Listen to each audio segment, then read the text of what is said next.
Explosive आप लोग को मिला है, कहाँ से मिला है और कैसे, क्या किसी को पकड़ा है क्या सर?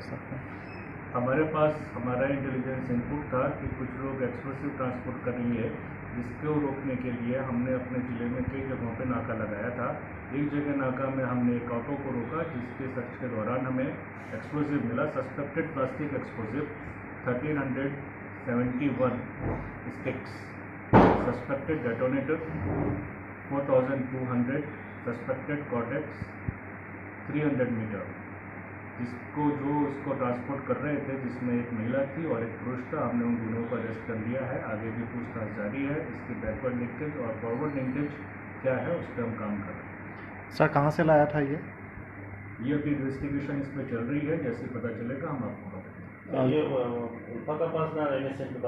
जो भी इसका फॉरवर्ड और बैकवर्ड लिंकेज है, वर्कआउट होने के बाद वी विल अपडेट।